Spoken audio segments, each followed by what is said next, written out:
Actually life में बहुत struggle देखे हैं। पापा काफ़ी टाइम हो गया, मैं 5-6 साल की थी जब वो घर से चले गए। काफ़ी सारी परेशानियाँ थी, डिप्रेशन में आ गए थे। वो 3,000 में हमारा घर चलता था, बारिश होती थी, कुछ होता था तो घर ना गिरने को होता था। उस वक्त तो खुशी होती थी, लेकिन आज वो सोचते हैं ना तो थोड़ा दुख होता है। हमारे पापा की फैमिली ने बिल्कुल साथ नहीं दिया। अब मुझे यहाँ पर आने में बहुत दिक्कत हुई थी क्योंकि पैसे थे ही नहीं।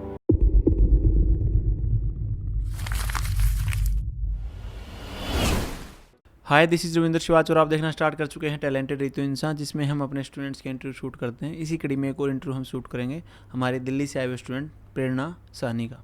यस। हेलो दीदी, बताएं कैसे हैं आप? बस बढ़िया, आप सुनाओ कैसे हो? बिल्कुल बढ़िया। कैसा रहा आपका सफ़र यहाँ पे? बहुत अच्छा, काफ़ी अच्छा रहा। जैसे सोचा था बहुत ही अच्छा है। यहाँ पे आके काफ़ी सारी चीज़ें सीखी है। जैसे जैसे मैम बताती है उससे काफ़ी अच्छी चीज़ें सीखने को मिली है। जैसे एक मैम का मेथड है, मैम मेथड बता देती है, उससे हम काफ़ी सारी चीज़ें उस मेथड को सोच के काफ़ी चीज़ें बना सकते हैं, काफ़ी ड्रेसेस बना सकते हैं। तो काफ़ी अच्छा लगा यहाँ के। काफ़ी अच्छा लगा। इससे पहले आप सिलाई के बारे में कितना जानते थे? एक्चुअली मैंने फैशन डिज़ाइनिंग का कोर्स किया था, बट वहाँ पे स्टिचिंग इतनी नहीं थी और स्टिचिंग के लिए मैं काफ़ी ज़्यादा दिक्कत होती थी। यूट्यूब में थोड़ा बहुत देख के बना लेती थी, बट जब मैं यहाँ पर आई हूँ ना, यहाँ पे मैंने काफ़ी सारी चीज़ें बहुत अच्छे से सीखी है। फैशन डिजाइनिंग में क्या क्या सिखाया गया था आपको? इलस्ट्रेशन वगैरह, ये हाँ गारमेंट जी, हाँ जी। कंस्ट्रक्शन वगैरह सब आता है आपको? हाँ जी, टेक्सटाइल हो गए, इलास्ट्रेशन हो गया, ड्राफ्टिंग वगैरह, स्केचिंग, ये सब सिखाया था। ये सब कुछ सिखा रखा था आपको, हाँ बस एक ही जी, कमी थी बस टीचिंग की। स्टिचिंग की। ओके, तो इससे पहले आप मतलब स्टिचिंग कम जानते, लेकिन आपने कोर्स प्रॉपर कर रखा है, तो हाँ उस जी। चीज़ों के बारे में आपको जानकारी थी। हाँ जी, हाँ जी। जी, ओके। तो अपनी लाइफ से रिलेटेड बताएं कुछ, क्योंकि आप पहले से इस फील्ड से हैं तो। हाँ जी, हाँ जी। एक्चुअली लाइफ में बहुत स्ट्रगल देखे हैं, बचपन से ही स्ट्रगल देखे हैं। हमारी फैमिली में मम्मी पापा 4 सिस्टर हैं। पापा काफ़ी टाइम हो गया, मैं 5-6 साल की थी जब वो घर से चले गए। काफ़ी सारी परेशानियाँ थी, डिप्रेशन में आ गए थे। घर से चले गए मतलब? मतलब कि काफ़ी ज़्यादा बीमार रहने लग गए, काफ़ी सारी दिक्कतें आ गई। एक्चुअली वो पेंटिंग करते थे, पेंटिंग का उनका बहुत अच्छा काम था, उनका काफ़ी नाम भी है। आज भी अगर पूछोगे साहनी साहब तो काफ़ी लोग उनको जानते ही हैं। बट लाइफ में बहुत सारी प्रॉब्लम होती है, घर से रिलेटेड होती है। मैं तो छोटी थी, मुझे इतना पता नहीं है, बट यही है, काफ़ी ज़्यादा डिप्रेस रहते थे कि मैं घर में नहीं रहूँगा, मैं ऐसे चला जाऊँगा ऐसे बोलते थे। बहुत बीमार भी रहते थे, बहुत परेशानियाँ होती थी। तो एक दिन ऐसे ही वो घर से चले गए और घर से जाने के बाद काफ़ी सारी दिक्कतें हो गई और मम्मी ने चारों सिस्टर को हमको देखा। अब हमारी अच्छा, आप 4 बहनें हैं? हाँ जी, हाँ जी। और बड़ी सिस्टर हमारी 14 साल की थी, मैं 5-6 साल की थी तब। तो उन्होंने जॉब की उस टाइम। और 14 साल की उम्र में? हाँ जी, हाँ जी। 3,000 रुपये में सुबह 10 बजे जाती थी, रात को 10 बजे। वो अभी फैब्रिक की शॉप में काम किया उन्होंने। तो वो 3,000 पे हम महीने में बहुत इंतज़ार करते थे वो कब मिलेंगे। वो 3,000 में हमारा घर चलता था, स्कूल की फ़ीस, और स्कूल की फ़ीस हमारी 80-90 रुपये होती थी गवर्नमेंट स्कूल की, और वो भी भरने में इतनी दिक्कत होती थी कि कब सैलरी आएगी और कब गुजारा होगा। मतलब वो 3,000 रुपये में ही पूरा बहुत घर का बहुत खर्चा मायने चलाना? होता थे 3,000 रुपये उस वक्त। विधवा पेंशन नहीं थी दिल्ली में? नहीं, बिल्कुल नहीं। उस वक्त तो क्या कहते हैं, काफ़ी सारी प्रॉब्लम थी, लेकिन मेरी मम्मी ने ना काफ़ी ज़्यादा हिम्मत रखी है। हम सारे मतलब मम्मी ने, हम चारों सिस्टर ने छोटी सी उम्र में काफ़ी सारी मेहनत भी की है। अब दूसरी सिस्टर हमारी थी जो, उन्होंने जॉब के लिए ट्राई किया बट वो नहीं कर पाई, तो उन्होंने घर में काफ़ी सारा काम, बिंदियाँ बनानी होती है वो काम किया। हम लोग माल बनाते थे घर में, जैसे कपड़ों में पैचिस वगैरह लगते हैं ना, तो हम वहाँ पर, हमें एक बोरी मिलती थी, तो उसका बनाने के हमें 300 रुपये 400 रुपये मिलते थे। तो अब हम सिस्टर तीनों बहनें मम्मी सब रात भर ये बनाते रहते थे, जितना उसका आता था, बाकी उससे घर का गुजारा हो जाता था। और दीदी 3,000 रुपये उनकी सैलरी से गुजारा हो जाता। बाकी ये कंडीशन थी उस वक्त, तो हमारा घर बहुत ख़राब हो चुका था। जब भी मतलब बारिश होती थी, कुछ होता था, तो घर ना गिरने को होता था, थोड़ा थोड़ा गिरता था तो दिक्कत होती थी। और पड़ोसी कहते थे गिर जाओगे तो तुम्हारा मर जाओगे, तो मेरी मम्मी कहती अगर मरने वाले होंगे तो कोई बचा नहीं सकता, और बचने वाले होंगे तो कोई मार नहीं सकता। तो ये सब चीज़ें देखी, घर की प्रॉब्लम, खाने की प्रॉब्लम। बट ये है कि हमारी मम्मी की फैमिली ने बहुत साथ दिया, मामा जी ने, मासड़ जी ने बहुत साथ दिया। कुछ टाइम बाद फिर उन्होंने हमारा मकान बनवा के दिया, उन्होंने बिल्डिंग बनवा के कितने दी। गज में मकान है दिल्ली में आपका? हमारा 25 गज का घर है। जैसे कि होता है हम बाहर से बनवाते हैं तो एक फ्लोर दे देते हैं, तो ये घर में उन्होंने कभी कहा ही नहीं कि देने के लिए, बट हमारी मम्मी को था कि आप जब एक फ्लोर लोगे तभी हम बनवाएंगे। तो उन्होंने 25 गज कितना होता? थोड़ा सा ही होता है बिल्कुल। मान लो ये कमरा है और किचन है, वॉशरूम है। एक एक कमरा है, हाँ जी, एक वॉशरूम है, किचन है, वॉशरूम है। तो किस जगह पे हो रही है दिल्ली में? ये गांधी विहार। गांधी विहार में। हाँ जी, मुखर्जी नगर के जस्ट थोड़ा आगे है। ठीक है। तो उन्होंने बिल्डिंग बनवा दी। उसके बाद थोड़ा मतलब ये था कि अच्छे से रह रहे थे, किराया आता था, तो वही मम्मी ने किराया जोड़ जोड़ के, मेरी बड़ी सिस्टर है उनको कोर्स करवाया, और मेरी एक बड़ी सिस्टर और हैं जिन्होंने सिलाई का कोर्स किया, 3-4 महीने सिलाई का कोर्स किया। उन्होंने अपना बुटीक खोला और बुटीक उनका काफ़ी अच्छा चला। उन्होंने तो मजबूरी में बुटीक खोला था, बट मेरा जो है पैशन बन गया था वहाँ से। मुझे बहुत शौक़ था कि मैं इस लाइन में जाऊँगी, मैं फ़ैशन डिज़ाइनिंग करूँगी, स्टिचिंग करूँगी। तो ऐसे उन्होंने भी अपना काम किया, और उससे मुझसे बड़ी सिस्टर हैं, उनको मम्मी ने एयरलाइन का कोर्स करवाया। उन्होंने भी कोर्स करने के बाद एयरपोर्ट में जॉब की, 3-4 साल जॉब की, बट थोड़ी प्रॉब्लम हो गई थी क्योंकि वहाँ पे जॉब करना थोड़ा मुश्किल था। हेल्थ उनकी प्रॉब्लम हो गई थी, फिर वो स्टडी करने लग गई गवर्नमेंट जॉब के लिए। तो अभी वो स्टडी कर रही हैं, साथ में घर में क्या कहते हैं वर्क टू होम कर रही हैं। वर्क फ्रॉम होम कर रही हैं। हाँ जी। 4 बहनों में से शादीशुदा कितनी आप में से फिर? 2 सिस्टर बड़ी। 2 बड़ी सिस्टर शादीशुदा, हाँ आप जी, दोनों हाँ भी जी। रहते हैं। हाँ जी, हाँ ठीक है। जी। आपने कहाँ से किया फैशन डिजाइनिंग? मैंने YWCA से, ये बंगला साहिब के पास है, तो वहाँ से किया। बट हमारी मम्मी ने ये है कि हमें किसी चीज़ की कमी नहीं होने दी। अगर हमारे पास आया भी है ना, तो मम्मी ने उनको एक साइड जोड़ के रखा है, हमें कम में रहना भी सिखाया है, और वही चीज़ है जो हम यहाँ तक पहुँचे हैं। और किसी चीज़ की कमी भी नहीं हमें महसूस होने दी है, जोड़ जोड़ के। क्योंकि होता है ना, अगर आप जोड़ के रख रहे हो ना, तो आगे आपको किसी चीज़ की कमी नहीं होती है।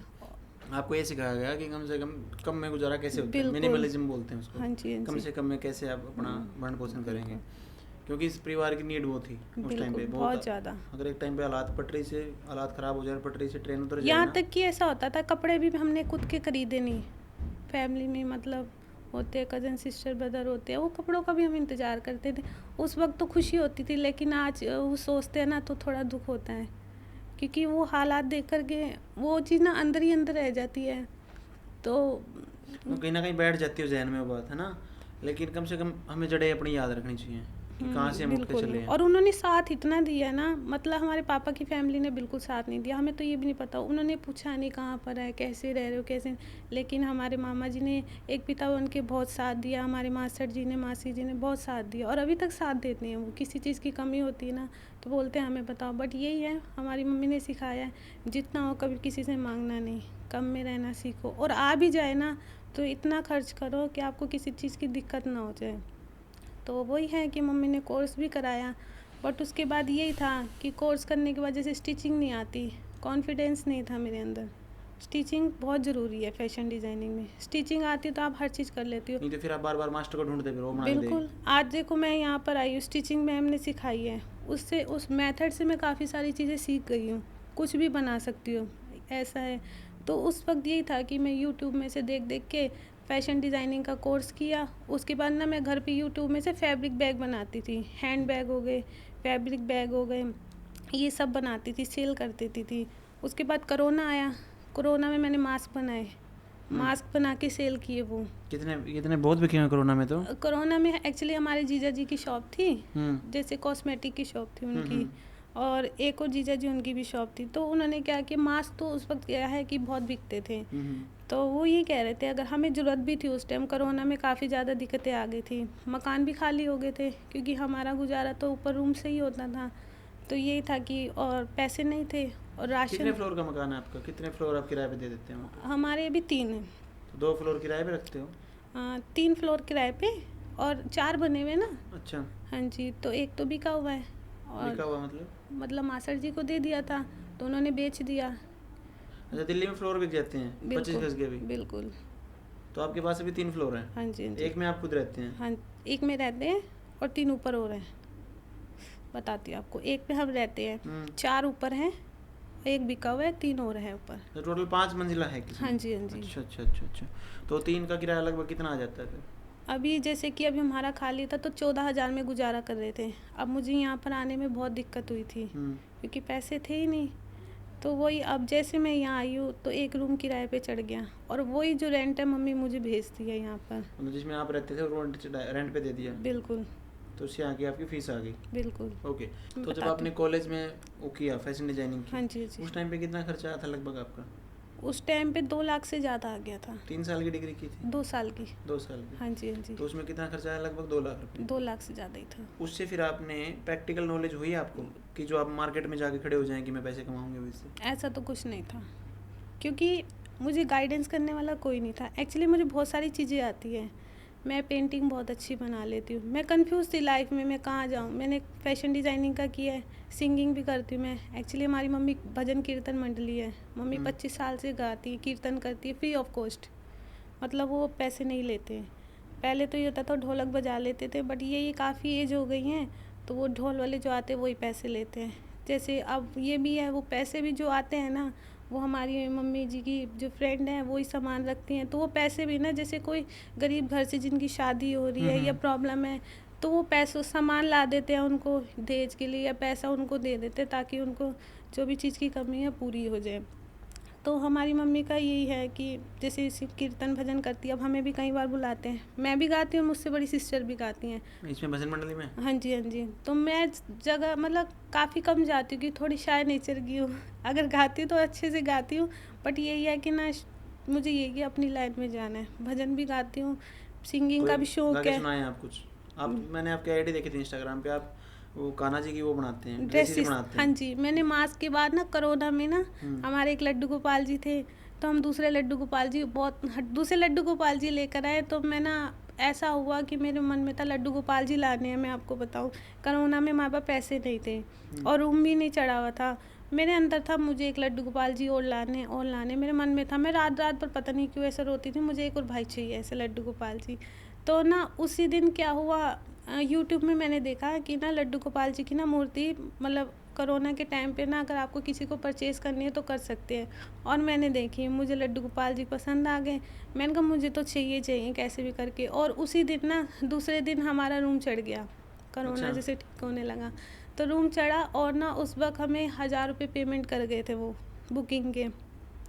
तो मैंने कहा मम्मी ये 500 रुपये मैंने ना वहाँ पर बुकिंग कर दी, लड्डू गोपाल जी मुझे चाहिए। अब ये नहीं पता आगे का क्या प्रोसेस है, कितने के क्या है। तो उसके बाद वो 2500 या 3000 के थे। तो मम्मी ने ये भी नहीं सोचा, मम्मी कह रही कैसे। मेटल की आती ना? हाँ जी, वो तांबे के होते हैं। तांबे के होते हैं। हाँ जी। तो वो 500 रुपये, और मम्मी ने गुल्लक में जितने पे, हमने ये नहीं सोचा घर कैसे चला, हमें कभी किसी चीज़ की दिक्कत नहीं हुई क्योंकि साथ है हमारे लड्डू गोपाल जी। फिर वो मम्मी ने 500 दिए, उनको बुकिंग करवाई, और मैं रोज़ कब आएंगे, और उन्होंने जैसे बताया इतनी पेमेंट हो रहा है, फिर उसका भी जुगाड़ किया कैसे तैसे करके उनको लाना है। 1 हफ्ते के अंदर ना हमारे लड्डू गोपाल जी आ गए। तो जब से वो आए ना बड़े लड्डू गोपाल जी, तब से मैं ड्रेसेस बनाने लग गई। ऐसे मतलब हुनर भी नहीं, बिल्कुल पहले भी बनाती थी, लेकिन जब से वो आया ना, उनका नाम अनमोल है, एक है छोटे से, उनका राजकुमार है, वो बड़े हैं। और जो लड्डू गोपाल जी को आप घर पे रहते हैं, उनके नाम भी रखे जाते हैं? बिल्कुल, उनको भाई बना रखा है अपना। अच्छा। हाँ जी।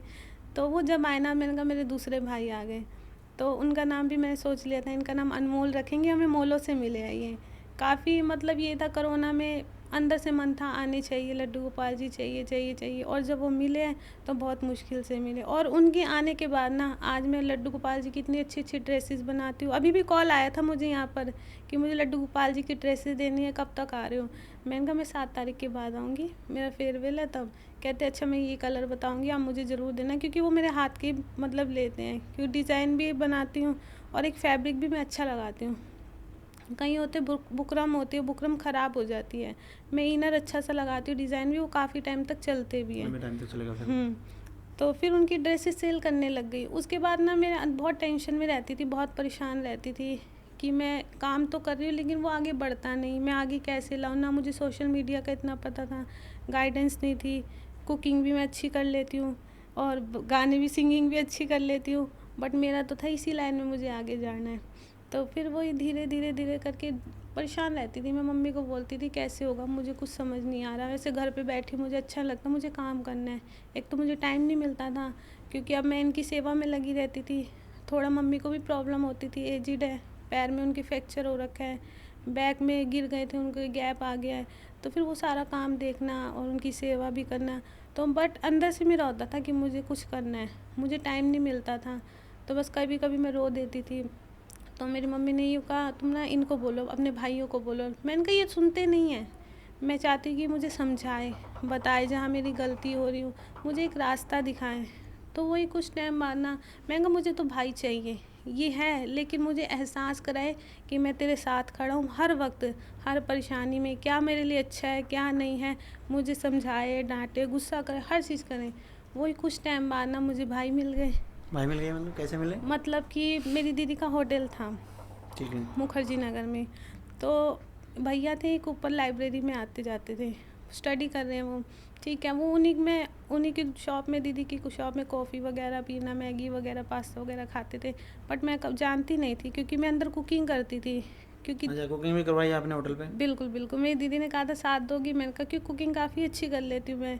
तो वहाँ मेरा फेमस था मसाला पास्ता हो गया, वाइट सॉस पास्ता, तो सारे यही कहते थे आप तो पास्ता बहुत अच्छा बनाते हो, जब किसी को पता था तो आप ना अलग से खोल लो। मैं कहा नहीं, मैं नहीं खोलूँगी, मैं बिल्कुल अपनी सिस्टर का साथ दूँगी, बट मुझे कुछ नहीं चाहिए, मेरी दीदी खुश है तो मैं उनके साथ बिल्कुल दूँगी। तो मैं लेती कुछ नहीं थी, मुझे चाहिए भी नहीं था, क्योंकि हमारी दीदी ने हमारे लिए इतना कुछ किया है, तो हमारा भी फ़र्ज़ आपकी बनता सगी है। बहन के बारे में बात कर रहे हो आप? बिल्कुल, जो बड़े वाली हैं, सबसे बड़ी दीदी, जिन्होंने 3,000 रुपये में जॉब करनी स्टार्ट की थी, बिल्कुल उन्हीं की बात हो रही है? हाँ जी हाँ जी, उन्होंने तो बहुत किया, दोनों सिस्टर ने हमारे लिए बहुत किया, हमें इवन हमें उन्होंने ही पाला है मम्मी से ज़्यादा, क्योंकि जब बहुत सारी लाइफ में परेशानियाँ आ गई थी, हमारी मम्मी को दिक्कतें आ गई थी, तो मम्मी हमें देख नहीं पाती थी, क्योंकि पापा थोड़े परेशान रहते थे, प्रॉब्लम में रहते थे, बिल्कुल उनका साथ देती थी। मेरी मम्मी ने बताया कि अब मेरी सिस्टर छोटी थी, उनको गोदी में लेके जाती थी, पापा के साथ बोर्ड बनवाती थी, तो उन्होंने बहुत ज़्यादा स्ट्रगल देखा है लाइफ में। तो वही उनके बाद जो हमारी दोनों सिस्टर ने ना अपनी पढ़ाई मतलब इतना ध्यान नहीं दिया, हम दोनों बहनों को पाला, क्योंकि हम दोनों 10-12 साल छोटी हैं उनसे, तो उन्होंने ही हमें देखा। तब उन्होंने मुझे कहा था कोरोना में कि आप हेल्प करोगे, तो मैंने कहा बिल्कुल मैं आपका साथ दूँगी। तो फिर वही अंदर मैं कुकिंग करती थी, बाहर वो संभालते थे, बट किसी को ये नहीं पता होता था ये अंदर कौन काम करता है कौन नहीं करता, क्योंकि मैं थोड़ी शाय नेचर की थी, मैं इवन सबके सामने बहुत कम जाती थी। तो बस वहाँ पर भैया मिले, आपको बताया मैंने, तो एक बार उनसे मेरी बातचीत हुई ऐसे, वैसे तो मैं बहुत कम किसी से बोलती नहीं बोलती, तो बट वही जो बातचीत हुई ना, तो मुझे ना अपने जैसे लगे भैया, तो वो भी काफ़ी बातें बताते थे, दीदी से भी जान पहचान थी उनकी, लेकिन वो जो मेरे साथ था ना, उनका रिलेशन हुआ, मतलब वो यूँ कहते थे तुम मेरी छोटी बहन हो, और मैं भी यूँ कहती थी आप मेरे भैया, अब मुझे मैं आपको राखी बांधूँ, तो वो मुझे खुद कहते थे कि तुम मुझे राखी बांधोगी, और दोनों के मुँह से एक ही बात निकली, क्योंकि रक्षाबंधन से हम 2-3 महीने पहले मिले थे। तो वो रिश्ता ऐसा था ना कि मुझे ऐसा लगता था मुझे भाई मिल गया, क्योंकि उनका नेचर मेरा नेचर सेम था। इतना दीदी से जान पहचान थी उनकी, काफ़ी टाइम हो गया था, 5-6 महीने हो गए थे, मैं कभी बोली नहीं। मैंने कहा ना मैं बोलना बहुत कम पसंद करती हूँ, मैं किसी से बोलती नहीं, आज तक मैंने किसी लड़के से बात नहीं की, ये फर्स्ट ही थे जिनसे बात की, और वो मेरे भैया बने। तो बस उन्होंने आज तक ना बहुत साथ दिया मेरा, यहाँ तक लाने में भी ना उन्होंने काफ़ी ज़्यादा साथ दिया, मुझे हौसला दिया कि तुम क्या करते हो, मैं कहा मैंने ये काम किया, तो वो कहते हैं तुम्हारा काम वेस्ट नहीं जाना चाहिए, जो काम किया ना उसको आगे बढ़ाओ। बट ये था लाइफ में मुझे कोई आगे बढ़ाने वाला नहीं था, लेकिन जब भैया मिले ना तो हर चीज़ में मुझे हौसला देते थे, ऐसे करो वैसे करो। और फिर यही हुआ जब मैं जॉब के लिए ट्राई कर रही, जब जॉब के लिए ट्राई किया ना, तो रात को 12:30 बजे ना मैंने मैम का इंटरव्यू देखा एक, जब मैम का इंटरव्यू देखा ना, तो मैम ने बताया कि दूसरे दिन करवा चौथ था, तो मैम के पास पार्लर का भी बहुत सारा काम था और सूट भी बहुत सारे थे, स्टिचिंग के लिए आए थे। और वो वीडियो ना मैंने 2-3 बार देखी, और जब वीडियो देखी ना मैम की मैंने, कौन सी वीडियो की बात कर रहे हैं आप? ये मैम के था, मतलब मैम के पास काम आया था पार्लर का भी और सूट का भी काम आया था, तो मैम ने एक ही रात में बताया था कि उन्होंने अच्छा। कैसे मैनेज किए। जी, वो 12 सूट वाली कहानी थी वो, वही? हाँ जी हाँ जी जी। जी। तो जैसे मैंने आपको बताया कि हमारे भैया मुझे हमेशा आगे भेजने में लगे रहते थे, घर से निकलो निकलो, जॉब सर्च कर, कुछ कर, क्योंकि मुझे यही चाहिए था कि मुझे कोई गाइडेंस करने वाला नहीं था, लेकिन पूरी फैमिली भी थी, सब थी। लेकिन जब मैंने कहा ना, मुझे लड्डू गोपाल जी से कहा था मुझे आए कोई समझाए, पर मैं ये बात भैया को भी कहती थी कि आप मुझे मिले हो ना, इनकी बदौलत मिले, मैंने इनसे मांगा। कहते जब मांगते हैं ना तो वो देते नहीं हैं, लेकिन जब बहुत ज़्यादा ज़रूरत होती है ना, तो भगवान किसी ना किसी रूप में खुद ही आ जाते हैं। तो जब भैया मुझे मिले तो हमेशा मुझे आगे बढ़ाने की कोशिश करते थे कि तुमने इतना अच्छा काम किया और तुम घर पे बैठी हो, हर चीज़ में गाइडेंस करते थे। तो फिर जब वो मुझे हौसला देते थे ना, मेरे मन में ये था कि अब मुझे कुछ करना है, कैसे भी करके करना है। और उस वक्त मैं जॉब सर्च कर रही थी। किस टाइप की जॉब सर्च कर रहे थे आप? ये मर्चेंडाइजिंग की, फैशन डिज़ाइनिंग फैशन में। डिज़ाइनर की? बिल्कुल बिल्कुल। तो जैसे मैं जॉब सर्च करी, करते करते मैम का इंटरव्यू देखा, और जब मैम का इंटरव्यू देखा तो मेरे मन में यही था कि एक बार 2 बार देखा और मेरे अंदर था कि मुझे तो यहाँ से जाना है बाहर, मुझे भी मैम से जाके सीखना है। तो सुबह उठते ही मैंने पहले अपनी मम्मी को बोला, मैंने कहा मम्मी मुझे फैशन क्या कहते हैं मैम के पास जाना है, एक मैम है, देखो इनकी वीडियो देखो ज़रा आप। मुझे रात भर नींद नहीं आई, मैंने 1 बार 2 बार 2:30-3 बज गए मेरे इंस्टाग्राम स्क्रॉल करते रहे फिर आप? हाँ, फिर मैंने इंस्टाग्राम, मैंने मैम को कभी देखा ही नहीं ना ध्यान। उस दिन की बात है, दिसंबर की बात है ये, दिसंबर में मैंने देखा 2-3 दिसंबर 2023 की। हाँ जी, हाँ जी। तो मैंने तब देखा, मैं घर से नहीं निकलती थी, मैं अपनी मम्मी को नहीं छोड़ सकती थी, घर में जिम्मेदारियाँ इतनी थी, मेरे भी सारी एक कहते हैं ना घर का सबसे बड़ा और एक घर का सबसे छोटा जो होता है उस पर जिम्मेदारियाँ आती हैं, तो मैं सब चीज़ें हैंडल कर लेती थी। आज भी यहाँ पर भी आई ना, कई सारी चीज़ें है ना मैं फ़ोन में हैंडल कर लेती हूँ।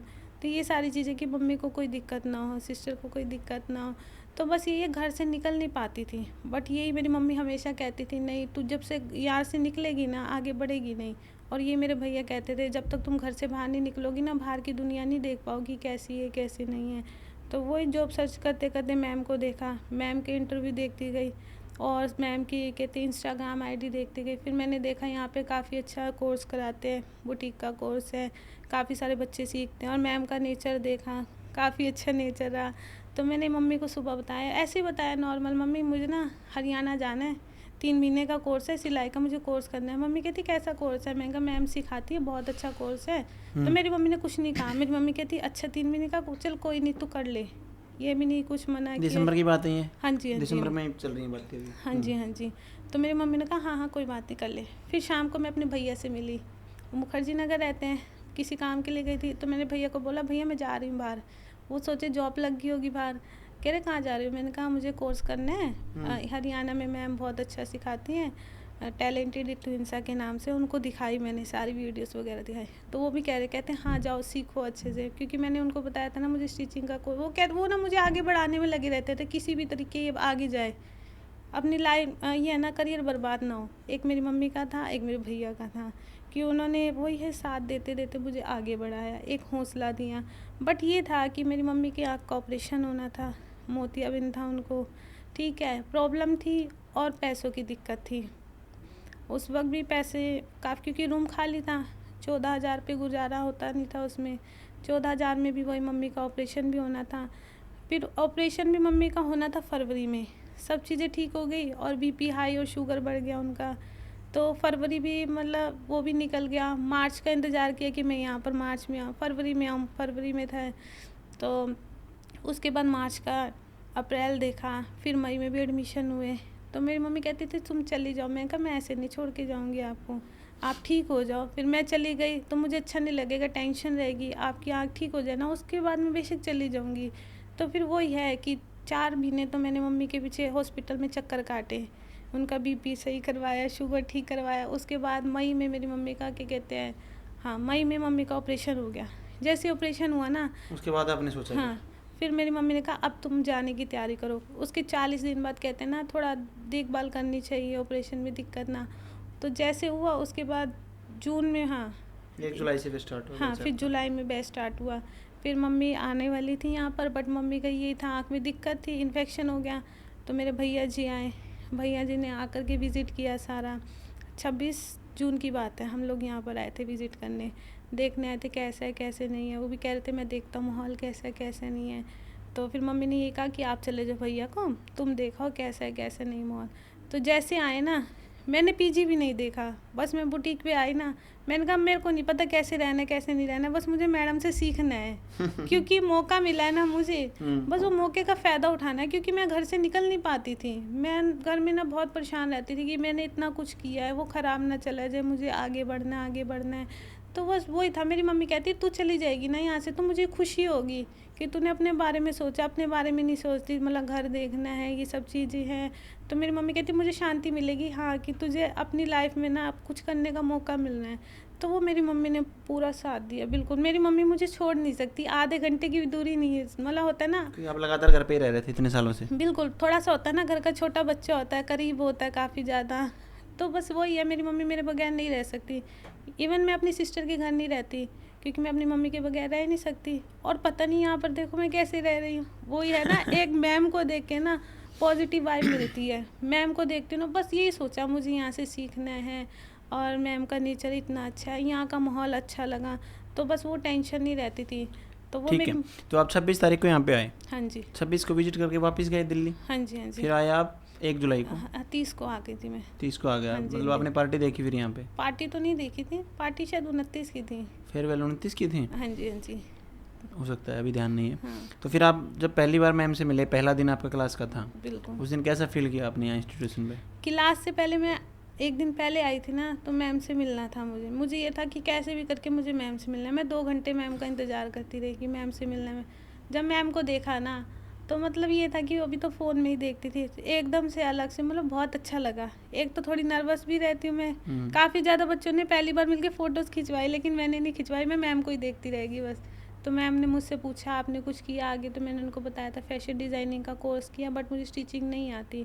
तो मैम ने बताया हम यहाँ पे काफ़ी अच्छे से सिखाते, मेथड भी अच्छे से है, तो क्लास स्टार्ट होंगी 1 जुलाई से। बट वही है, जब क्लास स्टार्ट हुई ना 1 जुलाई से लेके और अब तक काफ़ी सारी चीज़ें अच्छी से, मतलब मैम ने इतनी अच्छी अच्छी चीज़ें सिखाई हैं। यहाँ का स्टाफ है, किसी चीज़ के लिए मना नहीं करता, एक बार पूछो चाहे 10 बार पूछो, हर चीज़ सिखाते हैं। और मैम का तो सिखाने का तरीका इतना अच्छा है, मतलब उनके फेस में हमेशा स्माइल रहती है। कभी वो ऐसा होता है ना, इंसान थक जाता है, उनका नेचर बदल जाता है, बट उनका कभी ऐसा देखा नहीं है फेस, पॉजिटिविटी में रहते हैं प्रॉपर। बिल्कुल। जब उनको देखती हूँ ना, मैम जब मोटिवेट करती है ना हमको, मुझे रोना आता है, मुझे अपना वक्त याद आता है, और ये याद आता है कि मुझे ना बस कुछ करना है। मैम जब मोटिवेट करती है ना, मैं रोती हूँ, नहीं अब तो मुझे करना है करना है। यहाँ पर 3 महीने मैंने ऐसे गुजारे, मतलब 1 महीना चला गया, एक एक दिन गिनती थी कि मेरा वक्त ख़त्म हो रहा है, मुझे 3 महीने मिले हैं। रात भर मैं 2:30 बजे सो रही हूँ, सुबह टेंशन में उठ रही हूँ 6:30 बज रहे 7 बजे, और जो घर में मैं 10 बजे उठती थी 10:30 उठती थी, यहाँ मैं इतनी जल्दी उठ जाती हूँ कि मुझे जल्दी आना है, सेंटर में आना है, कुछ काम करना है। क्योंकि यहाँ पर क्या है कि पूरा दिन आप स्टिचिंग कर सकते हो, कोई दिक्कत नहीं है, कोई मना करने वाला नहीं है। सुबह 9 से रात के 8 बजे तक लगभग बिल्कुल ओपन बिल्कुल। है। तो मुझे यहाँ पर पीजी से ज़्यादा यहाँ पर अच्छा लगता था वक्त बिताना, क्योंकि ये टाइम ना बहुत मुश्किल से मिला बार मुझे। बार नहीं मिलेगा। बिल्कुल, ये 3 महीने तो ऐसे थे मेरे जीवन के, मुझे ज़िंदगी ना ऐसा है कि होता है ना, कभी लोग मांगते हैं उनको मिलता नहीं है। मैंने बहुत मुश्किल से भगवान से आगे ही मांगा कि मेरा करियर ख़राब हो रहा है, कुछ रास्ता दिखे। तो वही है, मेरे बाल गोपाल ने मुझे रास्ता दिखाया, मेरी मम्मी ने मुझे यही है कि साथ दिया, और भैया यहाँ तक छोड़ के गए, ऊपर से मैम मिली, मैम ने तो बहुत कुछ सिखा दिया। तो बस जब मैम मिली ना, तो बस यही था कि यहाँ पर आकर के ना अपना करियर, बिल्कुल ये पैसा जो लग रहा है ना, ख़राब नहीं करना। क्योंकि लगभग कितना खर्चा हो गया आपका यहाँ पे 3 महीने में? मैंने तो घर से बहुत कम, मतलब हो तो काफ़ी गया, क्योंकि सोचा नहीं था इतना होगा। यहाँ तक कि अभी भी पैसे है ना, मेरी मम्मी ने कमेटी डाल रखी थी मेरे लिए, जनवरी में ही डाली थी, तो मम्मी ने कमेटी उठानी थी, तो वो कमेटी बहुत कम में 50,000 की कमेटी डाली थी, तो मम्मी उठा रही थी बहुत कम में। तो हमारे भैया, मैंने बताया ना मेरे भैया मेरे साथ दे रहे हैं, तो उन्होंने कहा कि मैं इसकी फ़ीस भरूँगा, टेंशन मत लो। तो उनको भी दिक्कत होती है, उनके खुद घर से आता है। तो मैंने ये बोला आप कैसे करोगे, तो मम्मी को कहते नहीं ये मेरी बहन है, मेरी जिम्मेदारी है, मैंने जोड़ रखे पैसे, कोई नहीं अभी इसके काम आ जाए, उसके बाद कोई नहीं, बाद में हो तो दे देना, कोई दिक्कत नहीं है। मम्मी कहती मैं ऐसे नहीं लूँगी, मम्मी ने काफ़ी मना किया, कहते नहीं मैं बेटा नहीं, मैं भाई नहीं हूँ इसका, मेरी भी जिम्मेदारी बनती है। तो वो फ़ीस उन्होंने जमा कराई, यहाँ की फ़ीस उन्होंने जमा करवाई है?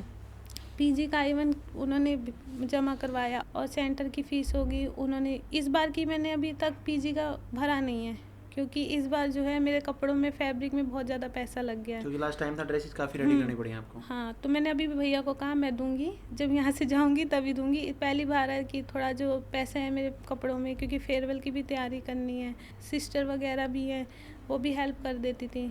कभी वो कहते थे मांग लेना ज़रूरत पड़ेगी, पर मुझे होता था नहीं, क्योंकि उनका भी फैमिली है अपनी। मेरी मम्मी और मेरे भैया डेली फ़ोन आता है, सुबह फ़ोन आता है, और मम्मी का तो शाम में आज क्या मैम ने सिखाया, अच्छा ये सिखाया, रात को आज क्या बनाया, ये बनाया।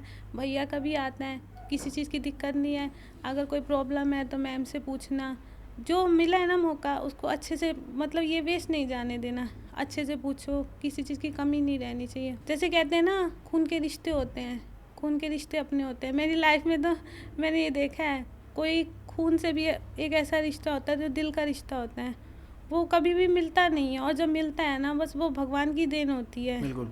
तो भगवान ने, मुझे ज़रूरत थी ना, मैंने सच्ची में मैंने सोचा नहीं था, अब भगवान ने मिलवाना था और उन्होंने मिलवाया। कई बार मैंने डिसीज़न है ना यहाँ पर आने का कैंसिल कर दिया, मम्मी को देखकर, घर को देखकर कि फाइनेंशियल स्टेबिलिटी नहीं है, बाद हाँ में जी, करेंगे, बाद में हाँ करेंगे। जी। तो मेरे भैया यही कहते थे, कोई नहीं, अभी तुम नहीं जाओगी तो बहुत दिक्कत हो जाएगी, अभी तो मम्मी की जैसे अब मम्मी देख लेंगी, बाद में एजिड भी हो जाएंगी ज़्यादा, तुम जाओ। 3 महीने की तो बात है, मैं कैसे रहूँगी, मैं ये बोलती थी मम्मी मेरे बगैर कैसे रहेंगी, कहते कोई बात नहीं, 3 महीने की बात है, 3 महीने ऐसे बीत जाएंगे। फिर मुझ में हौसला आ जाता था। तो वही वक्त है जो मैं आज यहाँ पर हूँ ना, एक पीछे मुड़ के देखती हूँ, अपनी फैमिली को देखती हूँ, मम्मी को देखती हूँ, और वो भैया जो है मुझे मिले हैं, उन्होंने भी कितना मेरा साथ दिया है। अगर मैं कुछ नहीं करूँगी तो उनको भी अच्छा नहीं लगेगा। बिल्कुल। तो वही चीज़ें मुझे यहाँ तक लेकर के आई है, और वही है, और अभी तक मेरा साथ दे रहे हैं। तो यहाँ आकर के तो मैंने मैम को जब देखा है ना, जब लड़कियाँ ना अपना घर नहीं छोड़ सकती, और इतनी लड़कियाँ छोटे छोटे बच्चे छोड़ के आई हैं, घर में झूठ बोल करके आई हैं। अभी क्या करेंगे आप जाकर, फ्यूचर को लेकर क्या प्लान्स हैं आपके? मेरा तो यही है, मुझे खूब अच्छी प्रैक्टिस करनी है अच्छे से।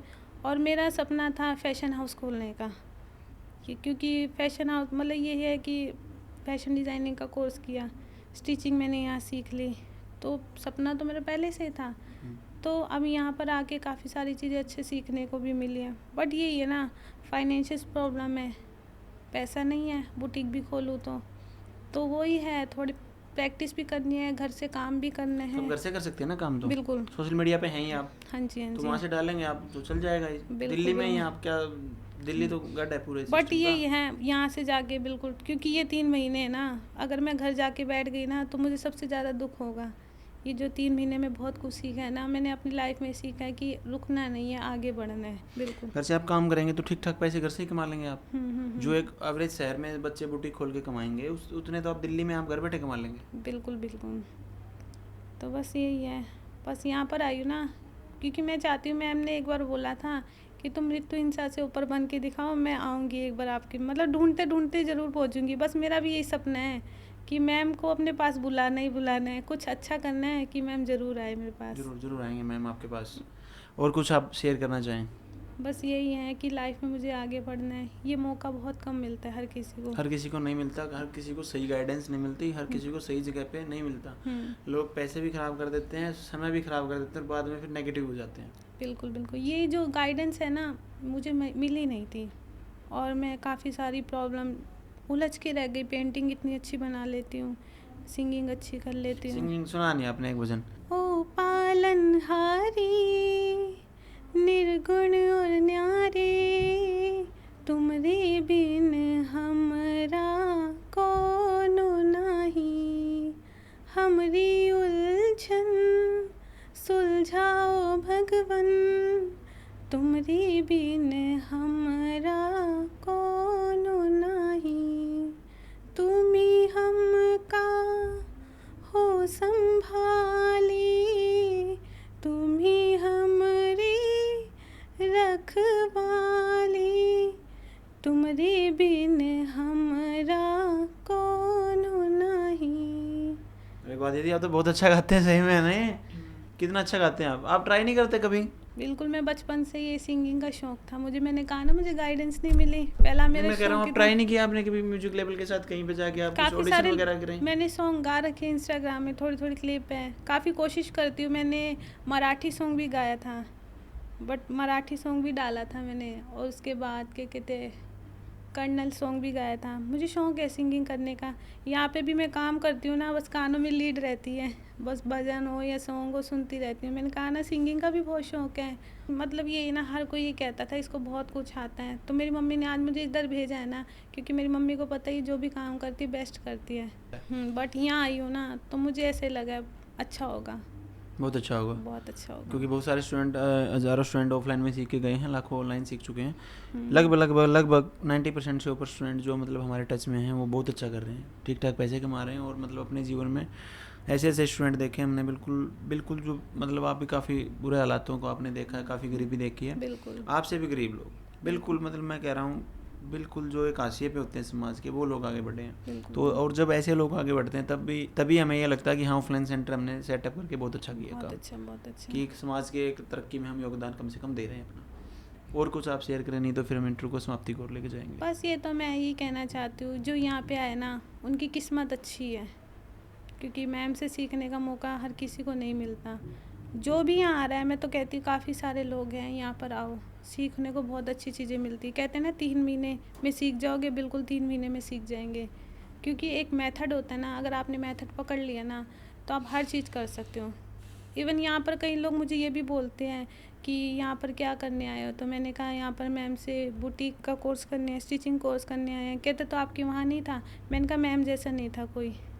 मैम ने पता नहीं मैंने ऐसा क्या ही देख लिया कि मैं जो लड़की घर से बाहर नहीं निकलती, मम्मी को छोड़ नहीं सकती, वो देख के वीडियो पर पता नहीं क्या ही हो गया कि मुझे यहाँ आना है। और 3 महीने कैसे बीत गए। जैसे जो आपके लिए 3 महीने है ना, वो मैडम के 18 साल का अनुभव है। बिल्कुल, मतलब आप ये मान के चलो, जो 3 महीने में जो निचोड़ आप पा रहे हो ना, मतलब अमृत है वो, अमृत। जो मैम ने 18 साल लगाए हैं अपने जीवन के, इतने एनजीओज में सिखाया है, इतने सालों से लगातार सिखा रहे हैं, तो जो ये मेथड्स और जो फॉर्मूलाज है ना, ये मैडम के 18 साल की मेहनत है। वो भी मैं यही कह रही हूँ, यहाँ पर जो आ गया ना तो उसकी लाइफ चेंज है।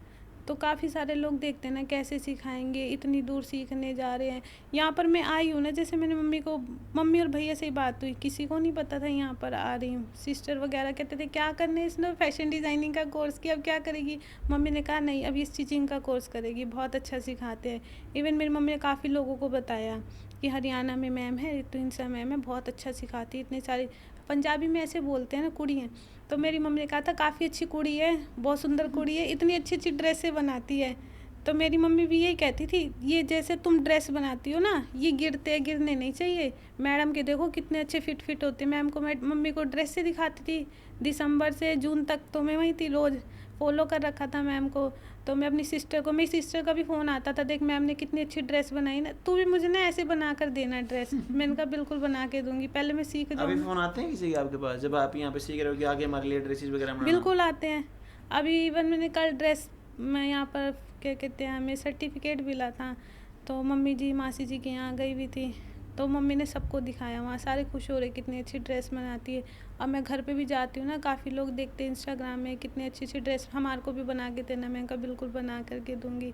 तो वही चीज़ें यहाँ पर आने के बाद ना, हम एक चीज़ ये होता है ना कि स्टिचिंग में मैम ने बता दिया मेथड, तो वो दिमाग ना हमारा, ये भी हम बना लेंगे, वो भी बना लेंगे। जैसे भी जो आपने ब्लेजर बना रखा है, बिल्कुल, ये तो अभी सिखाया नहीं है मैम ने, कोट कॉलर से बना दिया बस, है ना, और कमीज से बना दिया, प्रिंसेस कट से। बिल्कुल, मैम ने ये सिखाया कि कोट कॉलर का मेथड बता दिया कि इससे आप ब्लेज़र भी बना सकते हो। तो मैंने सोच रखा था जब भी इंटरव्यू दूंगी ना तो मैं ब्लेज़र बनाऊंगी, और आज मैंने बनाया। काफ़ी सारे बच्चे पूछ रहे आप जुलाई बैच के हो, अगस्त बैच के। मैंने कहा जुलाई बैच। अच्छा, ये मैम ने कब सिखाया? मैंने कहा कोट कॉलर नहीं सिखाया था मैम ने, तो बस वही कोट कॉलर का मेथड है, तो उसी से दिमाग लगाया और बना दिया। एक बार जिसको जो फॉर्मूलाज पकड़ गया ना, वो फिर ड्रेसेस क्या है, वही शोल्डर आर्म लेना और कितना कहाँ से क्या कट करना, वो आपको पता होना चाहिए बेसिकली, तो आप कर देंगे। बिल्कुल, वही कहानी है, हर चीज़ थोड़ी सिखाई जाएगी। ब्लेजर की वजह से वर्कशॉप भी लेंगे जल्दी, लेकिन बच्चे बना सकते हैं जो बिल्कुल बना सकते हैं। मैंने आपको कहा ना मैम का मेथड इतना अच्छा है। हमारी मम्मी ने भी एक बात कही थी, ये मैम की ज़रूर चीज़ सीख के आना, आर्मोल वगैरह ये जो हमारे गिरते हैं। और मैं जब पहले दिन आई थी ना, मैम ने कहा आपको ये बताएंगे जो हमारे कंधे गिरते हैं, आर्मोल वगैरह का मेथड बताएंगे। मैंने कहा बिल्कुल, मम्मी का भी दिमाग, मेरा दिमाग में था, मम्मी ने भी ये बात बोली थी, क्योंकि मेन चीज़ वहीं से स्टार्ट होती है। बिल्कुल, कि ये चीज़ें नहीं गिरनी चाहिए। अगर आपकी स्टिचिंग में क्या कहते हैं कमी होती है ना, वो चीज़ अच्छी नहीं होती। आपकी हर चीज़ ना स्टिचिंग में परफेक्ट होनी चाहिए, और जब तक परफेक्ट नहीं होती ना, फिर वो चीज़ अच्छी नहीं लगती है। हमें खुद देखनी चाहिए हमारी कमियां कहाँ रह गई है, और कमी को यही है कि पूरा करना चाहिए। तो बस यही है कि हमारी मम्मी ने भी यही बोला, सबको बता दिया वहाँ पर, ये तो कोर्स करने गई है बाहर, फैशन डिज़ाइन और स्टिचिंग का कोर्स करने गई है। तो पीछे से मेरे फ़ोन आते थे, तुम कहाँ पर हो? मैंने कहा मैं यहाँ पे स्टिचिंग करने आई। अच्छा, वहाँ पर चले गए, कौन सिखाता है? फिर मैं बताती थी, टैलेंट इन ऋतुहिंसा के नाम से है, बहुत अच्छा कोर्स है यहाँ पर। और काफ़ी ज़्यादा यहाँ पर भी मार्केट में जाती हूँ ना, तो पूछते हैं कि हमें अपनी वाइफ को सिखाना है, बेटी को सिखाना है, तो मैं बताती हूँ वहाँ जाके एक बार विजिट करो।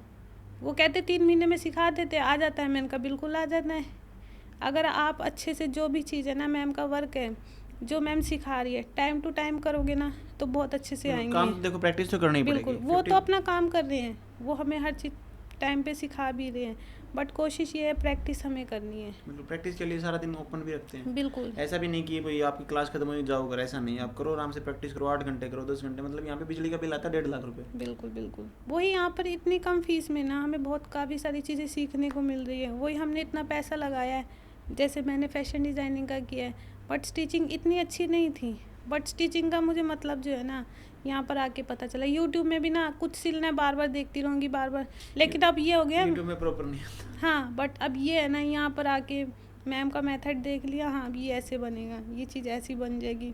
कोई भी ड्रेस देखती हूँ ना, इसमें इतना मीटर फैब्रिक लगेगा, इसमें ये वाला फैब्रिक लगा हुआ है। काफ़ी सारी नॉलेज मिल गई है यहाँ पर आके, काफ़ी सारी चीज़ें सीखने को मिली हैं। बट यही है, हमारी मम्मी ने यहाँ तक भेजा है, तो मैं यही चाहती हूँ कि एक बार मम्मी को भी यहाँ पर लाओ, मिलना चाहती हूँ तो आप यहाँ 7 पर। तारीख को बुलाओ उनको फेयरवेल पे। वो ही है, थोड़ी फाइनेंशियल प्रॉब्लम है। कोई नहीं, मैं टिकट करा देता हूँ, इतने भी अरे क्या कोई फाइनेंशियल टिकट- प्रॉब्लम है, ये दिल्ली रही बताओ। वो एक गाड़ी का भी तो खर्चा हो जाता है। मम्मी कहती है अगर होगा तो मैं ज़रूर आऊँगी, क्योंकि मेरी सिस्टर ने बोला कि तुम हमें नहीं बुलाती, काफ़ी सारी अपना फैमिली। सबको फेयरवेल पे बुलाओ, अच्छा सही रहेगा, अच्छा लगेगा, क्योंकि ये जो लाइफ टाइम में एक बार इवेंट आएगा आपके, दोबारा नहीं आएगा, है ना। फेयरवेल पे बुलाओ सबको। तो वही मैंने अपनी फैमिली में बोला कि फिर हमें तो तुम बुलाती नहीं। मैंने कहा एक काम करो, अभी फेयरवेल होगा तो आना। तो मम्मी ने ये कहा चलो देखते अगर आना हुआ तो हाँ, फेयरवेल पे आऊँगी। बुलाओ आप सबको। तो क्योंकि एक तो मम्मी को दिक्कत ही होती है कि 5-6 घंटे का सफ़र तय करना है। मेरी मम्मी कहती नहीं मैं तेरे लिए आ 5-6 जाऊँगी। घंटे लगेंगे दिल्ली? ये होता है ना, मैं आती हूँ 5 घंटे ज़रूर लगते हैं बस में। अच्छा, हाँ जी, तो 4। कश्मीरी गेट से बहादुरगढ़ तक 2-2.5 घंटे लग जाते होंगे। मैं ना डायरेक्ट कश्मीरी गेट से बस पकड़ती हूँ, हम्म। कभी तो 4 घंटे प्रॉपर, कभी 5 घंटे लग जाते हैं। कश्मीरी गेट से पीरागढ़ी तक ही लग जाएंगे 2 घंटे। तो ये थे हमारे स्टूडेंट प्रेरणा सानी, जो कि बहुत अच्छे सिंगर भी हैं और काफ़ी स्ट्रगल के बाद यहाँ तक आए हैं और लाइफ में बहुत सारे स्ट्रगल देखी, और फैशन डिज़ाइनर हैं प्रॉपर, और जो भी इनकी कमियां थी वो भी इन्होंने दूर कर ली हैं। इन फ्यूचर ये बहुत अच्छा काम करेंगे, और ये लड्डू गोपाल की बहुत अच्छी अच्छी ड्रेसेस बनाती हैं। आप हम इनकी इंस्टाग्राम आईडी को मेंशन करेंगे, आप प्लीज़ जाके चेक कीजिए, और अगर आप ऑर्डर भी करने हैं तो ये ऑर्डर भी लेते हैं इंस्टाग्राम आईडी से लड्डू गोपाल के। और इन फ्यूचर ये अपने सारी ड्रेसेस वगैरह भी सेल करेंगे। आप जैसा आप देख भी पा रहे होंगे कि ब्लेजर अभी इनको सिखाया नहीं गया, बहुत अच्छा इन्होंने बना रखा, क्योंकि ये प्रॉपर फैशन डिज़ाइनर है। इनको अपने फ्यूचर के लिए बहुत बहुत हमारी तरफ से मुबारकबाद। Thank you. थैंक यू भैया, थैंक यू।